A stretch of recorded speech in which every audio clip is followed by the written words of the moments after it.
সিং স্কিমত পঢ়া সকলকো আমি নিযুত মইনা আঁচনি দিম। প্ৰশ্ন হ'ব, প্ৰথমৰ পৰা দ্বিতীয় বৰ্ষত পোৱা সকলে নিযুত মইনা পালে, প্ৰথম বৰ্ষৰ সকলে নিযুত মইনা পাবনে নাই?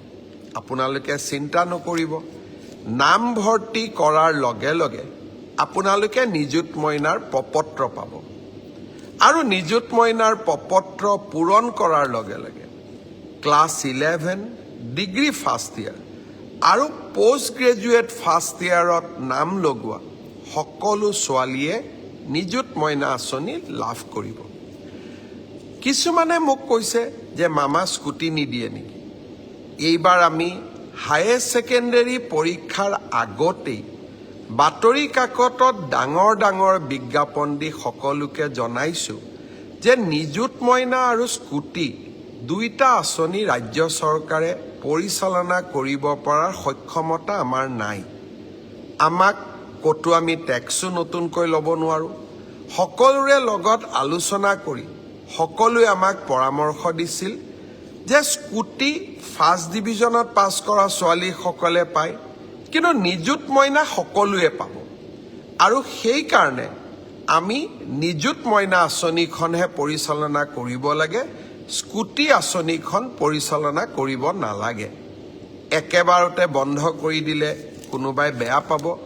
সেইকাৰণে এইবাৰ আমি পৰীক্ষাৰ আগতেই সকলোকে কৈছোঁ যে 80% লাভ কৰা ল'ৰা আৰু ছোৱালীকহে এইবাৰ আমি স্কুটি দিম।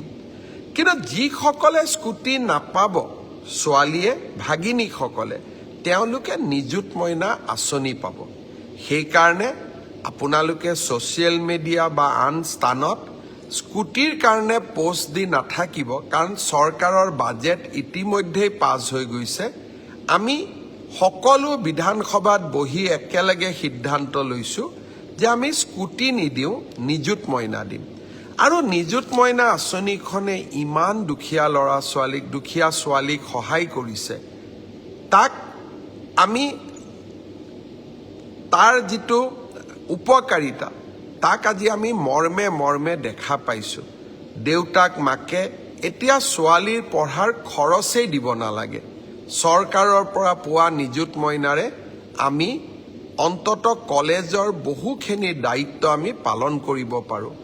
দেউতা মাৰ কষ্ট কমিছে। সেইকাৰণে আমি নিযুত মইনা আঁচনিখন আকৌ এবাৰ প্ৰথম বৰ্ষ আৰু দ্বিতীয় বৰ্ষৰ বাবে মুকলি কৰি দিছোঁ।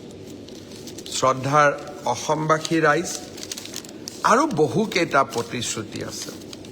মই লাহে লাহে অক্টোবৰ মাহৰ আগতে অসম চৰকাৰে আগবঢ়োৱা প্ৰতিটো প্ৰতিশ্ৰুতি ৰাইজৰ ওচৰলৈ, যাতে অৰ্থাৎ ধৰাতললৈ আমি লৈ আহিব পাৰোঁ, তাৰ বাবে আমি প্ৰচেষ্টা কৰিম।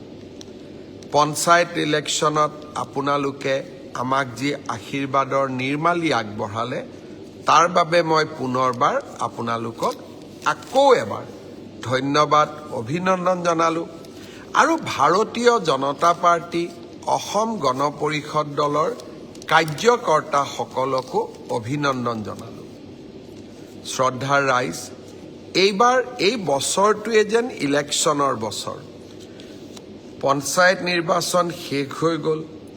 অহা কেইদিনমান অৰ্থাৎ ছেপ্টেম্বৰ মাহত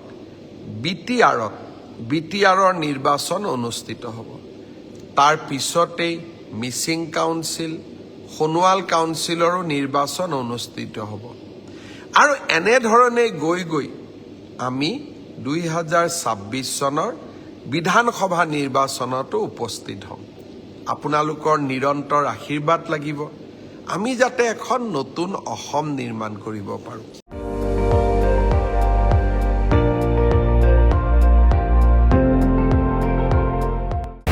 আপুনি চাই আছে ND24, সৰ্বশ্ৰেষ্ঠ নহয়, সৰ্বোত্তমৰ দৌৰা।